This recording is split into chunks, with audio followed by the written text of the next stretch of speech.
Баршаға сәлем. Санаулы күндерден соң 19 наурызда мәжіліс пен мәслихат депутаттарының кезектен тыс сайлауы өтеді. Автобус, дүкен, лифт, подъезд, қоғамдық орындар, көшелер барлық жерден көріп, елемей қалмау мүмкін емес парламенттік сайлауға аз күн қалды. Заңға сәйкес үгіт-насихаттың негізгі 4 категориясы бар. Бұқаралық ақпарат құралдарында жарияланатын ақпарат. Халық қатысуымен өткізілетін жария іс-шаралар. Оған жиналыстар, митингтер, шерулер, демонстрациялар және дебаттар жатады. Баспа, дыбыс, бейне материалдары. Онлайн-платформаларда жарияланатын материалдар. Үгіт-насихат кезінде әр партия, әр кандидат заң аясында рұқсат етілген барлық әдістерді пайдалануға құқылы. Сол себепті есіктен есікке үгіт жасап жүрген партия мүшелеріне ашуланбаңыз. Инстаграм парақшасында бәрі сынап, белсенді партияларды сөгіп жатыр. Бұл дұрыс емес, мүмкіндік барлығында бар. Сұрақ басқаша қойылу керек. Неге қалғандары бұл әдісті пайдаланбайды? Неге үйді араламайды? Оларға ешкім тыйым салып жатқан жоқ. Ал енді қоғамды бұл сайлау науқанына белсенді түрде қарата білген бір мандаттық аумақтық округ бойынша депутаттыққа үміткерлерге тоқталғым келеді. Сонымен, биыл ерекше белсенділік танытқан бір мандаттық округ бойынша сайлауға түскен кандидаттардың үгіт-насихаты қандай деңгейде өтіп жатқанына назар аударайық. Бірі тым белсенді болса, енді бірі неге үнсіз? Үгіт-насихаттың бірінші аптасында сайлау науқанының барысын бақылай отырып, саясаттанушы Данияр Әшімбаев бір мандатты округтер бойынша депутаттыққа үміткерлер арасында шамамен фавориттер тізімін атаған еді. Бұл фавориттер тізімі шамамен есептелген болса да шындыққа жанасады.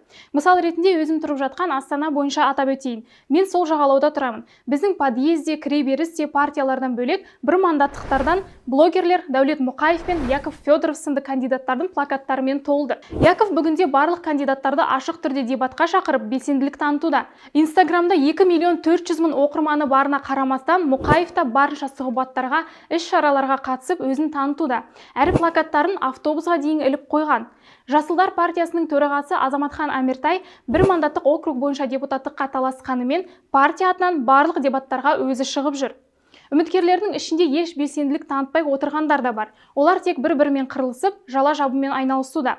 Ертеңгі күні жала жапқандары үшін сайлауға түсе алмай жатса да, бұрынғы әдетіне басып, билікті сөгетіндері айқын. Қоғам белсендісі Арман Шораев еш үгіт-насихат жүргізбейтінін ашық айтып, тек Фейсбукте белсенді. Оның өзі тек Украина мен Түркияға көмектесуге міндеттіміз деген үндеу. Оған қоса басты қарсылас ретінде Шораев Қазақстан халық партиясының төрағасы Ермұхамед Ертісбаевты таңдады.